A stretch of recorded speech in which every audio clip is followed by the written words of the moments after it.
আসসালামু আলাইকুম, শুভেচ্ছা সবাইকে। আবারও দর্শক, বাংলাদেশ নিয়ে যে ষড়যন্ত্রের কথা বারবারই বলছি, সেই ষড়যন্ত্রগুলো এখন আরও স্পষ্ট হচ্ছে।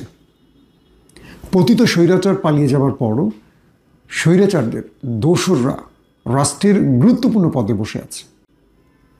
এই কথাগুলো পুরনো হয়ে গেছে, কিন্তু সমাধান খুঁজে পাচ্ছি না আমরা।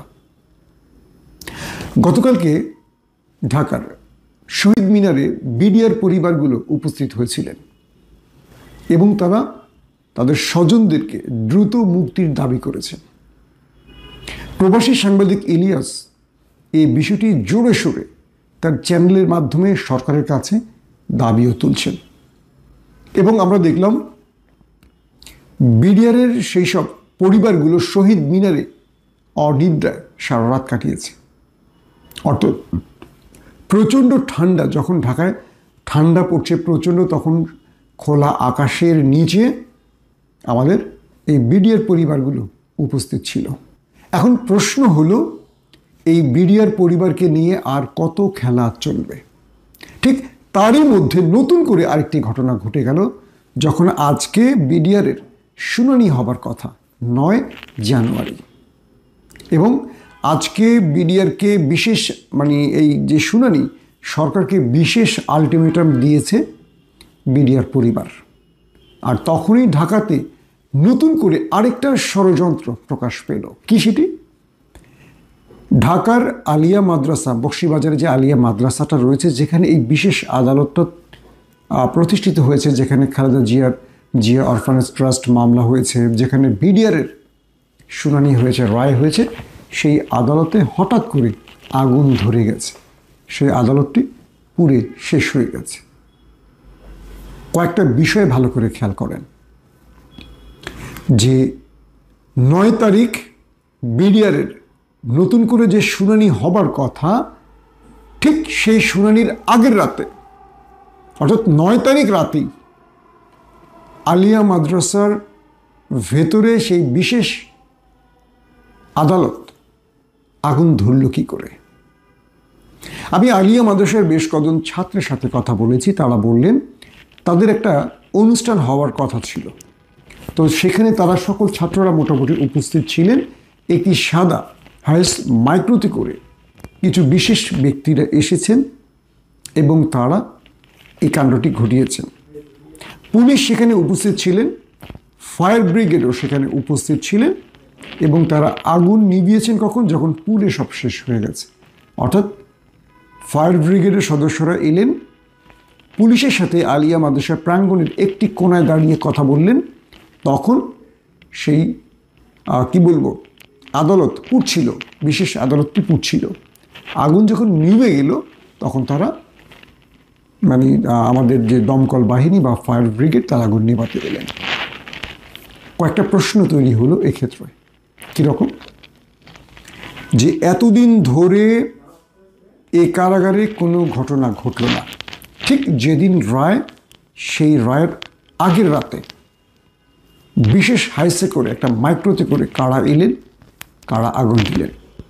বলা হচ্ছে এই আগুনটি আলিয়া মাদ্রাসার ছাত্ররা দিয়েছে। কারণ আলিয়া মাদ্রাসার ছাত্ররা দাবি তুলেছিলেন যে তাদের মাদ্রাসার মধ্যে কোনো কারাগার থাকবে, আদালত থাকবে না। অর্থাৎ মাদ্রাসার ছাত্ররা দাবি তুলেছে তাদের মাদ্রাসার ভেতরে কোনো প্রকার আদালত তারা সহ্য করবেন না, ট্রাইব্যুনাল তারা সহ্য করবেন না। এবং সেই দাবিটিতে তারা যখন আলিয়া মাদ্রাসার সামনে দাঁড়ালেন, পুলিশের সঙ্গে তাদের একটু টেনশন বা উত্তেজনা সৃষ্টি হলো এবং সেই রাতে কে বা কারা এসে আগুন দিল। দুটো বিষয়। এক, আলিয়া মাদ্রাসার কোন ছাত্ররা হঠাৎ করে এই দাবিটি তুললেন? দুই, সেই রাতেই বিশেষ কোন ব্যক্তিরা এসে আগুন দিলেন? এই দুটোর সম্পর্ক কি এক, নাকি নেপথ্য থেকে ছাত্রদেরকে রাজপথে কেউ নামিয়ে এই কাজটি করেছে, যেটা ছাত্ররা হয়তো জানতো না, বুঝতেও পারেনি? বিষয়টি হলো, সচিবালয় আগুন ধরল। স্পেসিফিক দেখেন, যে রুমটিতে আগুন ধরলো তার মাঝখানে কয়েকটা রুম গ্যাপ দিয়ে, তারপরে একটা রুমে আগুন ধরলো, তারপরে কয়েকটা রুম গ্যাপ দিয়ে আরেকটা ফ্লোরে আগুন লাগলো। আমাদের তদন্ত সংস্থার প্রাথমিক রিপোর্টে বলা হলো কোনো মানুষের সংশ্লিষ্টতা পাওয়া যায়নি এবং এটি লুজ কানেকশন থেকে আগুন লেগেছে। এখন আমি যে রুমটিতে বসে আপনাদের সাথে কথা বলছি, এই রুমটিতে লুজ কানেকশনে আগুন ধরলে নিয়ম কি? ঠিক পাশের রুমটাও পুড়বে, তার পাশেরটাও পুড়বে, আগুন একটা জায়গা থেকে ছড়িয়ে অন্য জায়গায় ছড়িয়ে পড়বে। কিন্তু আমার এই রুমের লুজ কানেকশনের আগুন আশপাশের সবগুলো রুমকে বাদ দিয়ে তার পরের রুমটা যাবে কি করে? এই যে নতুন করে সন্দেহ বা রহস্য তৈরি হচ্ছে, এটার পেছনে কারা? ইলিয়াস হোসেন বলেছেন, যদি 9 তারিখ শুনানিতে বিডিআরের এই নির্যাতিত সদস্যদের মুক্তি দিয়ে না হয় বা তাদেরকে সঠিক বিচারের, অর্থাৎ হাসিনার ক্যাঙ্গারু কোর্টের বিচার বাদ দিয়ে নতুন আদলে বিচার করা না হয়, তাহলে এই সরকারের বিরুদ্ধে তারা যুদ্ধ ঘোষণা করবেন। আসিফ নজরুলকে উদ্দেশ্য করে ইলিয়াস যে কথাগুলো বললেন, তাতে করে মনে হচ্ছে এই রাষ্ট্রের ভেতরেই বড় বড় ভূত বসে আছে, অর্থাৎ শস্যের মধ্যেই ভূত। এখন জিন তাড়াবেন বা ভূত তাড়াবেন কি করে? দুটো প্রশ্ন নতুন করে এলো। এক, আলিয়া মাদ্রাসার ভেতরে ঢুকে এত ছাত্রদের উপস্থিতির মধ্যে গভীর রাতে আগুন দিল কারা? এবং ছাত্ররা যে হঠাৎ করে এই আদালতকে এখান থেকে সরিয়ে নেওয়ার দাবিতে আন্দোলন করলেন, তাদেরকে কারা নামালেন? এই দুটো ঘটনা কেন 9 তারিখ শুনানির আগের দিন ঘটল? ছাত্রদের এই বিষয়ে কি বক্তব্য ইতিমধ্যে আমরা যেটুকু শুনেছি, কিন্তু কারা এই ঘটনা ঘটালো, কারা আগুন ধরালো, এবং রাষ্ট্রের যে কোনো গুরুত্বপূর্ণ জায়গায় আগুন ধরে যায় কি করে? সচিবালয়, যেখানে সচিব ওয়াজেদ জয়, ওবায়দুল কাদের, শেখ হাসিনা, সালমান এফ রহমান, এস আলমের দুর্নীতির সকল নথি রয়েছে, সেই ভবনগুলো পুড়ে গেল কেন? সেই ভবনের গুরুত্বপূর্ণ নথি পুড়ল কি করে? এর সঙ্গে জড়িত কারা? এর কোনো কনফার্ম তথ্য এই সরকার দিতে পারেনি। বিগত সরকারের সময় আমরা দেখতাম যে প্রতিটি ঘটনার পর একটি তদন্ত সংস্থা হয়, যে তদন্ত সংস্থার আর কোনো তদন্ত এই জাতি জানতে পারে না। আমাদের অন্তর্বর্তীকালীন সরকারে বসে আছেন প্রফেসর ইউনূস, ঠিক তার সময়ও একইভাবে রাষ্ট্রকে একটা ভয়ঙ্করভাবে অন্ধকারের দিকে টেনে নিয়ে যাওয়া হচ্ছে। যারা সচিবালয়ে আগুন দিয়েছেন তারা কাদেরকে বাঁচাতে আগুন দিয়েছেন, এটা জাতি স্পষ্ট ক্লিয়ার। পরবর্তী যে তদন্ত সংস্থা বললেন যে লুজ কানেকশন এবং এখানে কারো সংশ্লিষ্টতা পাওয়া যায়নি, এ দুটো ছিল মিথ্যে তদন্তের রিপোর্ট। তার মানে এই সরকারও আমাদের সঠিক তথ্য দিচ্ছে না, অথবা এই সরকারও এই জাতিকে একটা অন্ধকারে টেনে নিয়ে যাচ্ছে। এখন মিডিয়ার পরিবারের জন্য আমরা মাহিন সরকারকে দেখলাম শহীদ মিনারে, তিনি প্রতিবাদ সমাবেশে অংশ নিয়েছেন, তার সঙ্গে অন্যান্য ছাত্ররা উপস্থিত আছেন, তার সঙ্গে মিডিয়ার পরিবার উপস্থিত আছে, এবং মাহিন সরকার আমাদের অন্যতম একজন সমন্বয়ক। 24-এর এই অভ্যুত্থানকে সফল করতে যারা একদম মূল ফ্রন্টে ফাইট করেছেন, তাদের মধ্যে মাহিন সরকার একজন। তারা দ্রুত মিডিয়ার যে জওয়ানরা গ্রেফতার হয়েছেন, 15 বছর জেলে রয়েছেন, কারো ফাঁসির নির্দেশ, কারো যাবজ্জীবন কারাদণ্ড, কারো 5 বছর, কারো 10 বছর হয়েছে, সেই সব পরিবারকে নিয়ে মাহিন সরকার শহীদ মিনারে এখন বিক্ষোভ প্রদর্শন করছেন, সরকারের কাছে দাবি তুলছেন যে এই ফ্যাসিস্ট মুক্ত হাসিনা চলে যাবার পরও কি করে বিডিআরের সদস্যরা এখনও জেলে, কেন তাদের জন্য ন্যায় বিচার হচ্ছে না, ইনসাফ প্রতিষ্ঠা করা হচ্ছে না? মাহিন সরকার বললেন, যদি সরকার এই বিষয়টিকেও ঢেকে রাখার চেষ্টা করে বা কোনো ষড়যন্ত্র করে, তবে সরকারের বিরুদ্ধে তারা রাজপথে নামবেন। দর্শক, এখন দুটো বিষয় আমাদের সামনে আসতে পারে। বিডিআর পিলখানার শুনানি বাতিল বা বিডিআর সদস্যদের নতুন করে বিচারের মুখোমুখি করে তাদেরকে রিলিজ দেওয়ার প্রক্রিয়া, এটা কেন সরকার চায় না?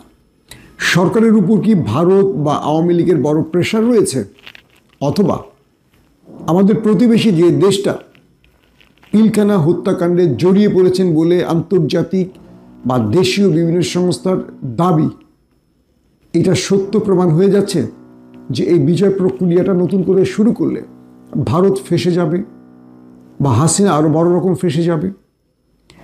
যদি এটি সত্য হয়, এই সরকারের যারা উপদেষ্টা হিসেবে বসে আছেন তারা তো বারবারই বলছেন যে আমরা ভারতকে চোখে চোখ রেখে কথা বলতে চাই, তাহলে তারা ভারতের ভয় কেন বারবারই বিডিআর পিলখানা ইস্যুটিকে নানান রকম কি বলবো জগা খিচুড়ি না কি বলে নানান রকম কূট কৌশলে এটিকে বানচালের চেষ্টা করছেন। 9 তারিখের আগুনটি খুবই সেন্সিটিভ। শুনানির আগের রাতে এই আগুন বলে দিচ্ছে রাষ্ট্রের গুরুত্বপূর্ণ ব্যক্তিরা এটার সাথে জড়িত, এবং যারা জড়িত যদি তাদের ব্যাপারে আমাদের সরকার কোনো সিদ্ধান্ত নিতে না পারে, আমি মনে করি আগামী দিনে এই সরকারকে ব্যর্থ করতে তারা অনেক বড় চ্যালেঞ্জ নেবে। এই রাষ্ট্রে পুলিশ বাহিনী বলেন, এই রাষ্ট্রের সচিবালয় বলেন, সচিব মানে আমাদের সেক্রেটারিদের কথা বলছি, এই রাষ্ট্রের গুরুত্বপূর্ণ পদে বসে আছে এখনও ফ্যাসিস্ট বা তাদের দোসররা। এই পরিস্থিতিতে এই রাষ্ট্র বা আমাদের অন্তর্বর্তীকালীন সরকার কিভাবে চ্যালেঞ্জ গ্রহণ করবেন আমি জানি না, কিংবা আগামীতে যারা ক্ষমতায় বসবেন তারাও সেই ফ্যাসিস্ট মুক্ত হয়ে নতুন রাষ্ট্র গঠন করতে পারবেন কিনা সেই প্রশ্ন উঠে এসছে। যে দেশে আদালত পুড়ে যায়, যে দেশে সচিবালয় আগুন ধরে, সেই দেশ কি আদৌ নিরাপদ? সেই দেশ কি নতুনভাবে মাথা উঁচু করে দাঁড়াতে পারবে? এই প্রশ্নগুলো এখন নতুন করে এসেছে। আমাদেরকে ভাবতে হচ্ছে এ রাষ্ট্রের কতটা গুরুত্বপূর্ণ জায়গায় কত বড় দুষ্ট লোকের প্রবেশ ঘটে গেছে, অথচ যারা রাষ্ট্র পরিচালনা করছেন তারা অঘরে ঘুমোচ্ছেন, তারা সব দেখেও না দেখার ভান করছেন। তাহলে 24-এ যারা জীবন দিল, 24-এ যারা ক্ষতিগ্রস্ত হলো, তাদের রক্তের কি মূল্য থাকলো? আল্লাহ হাফিজ।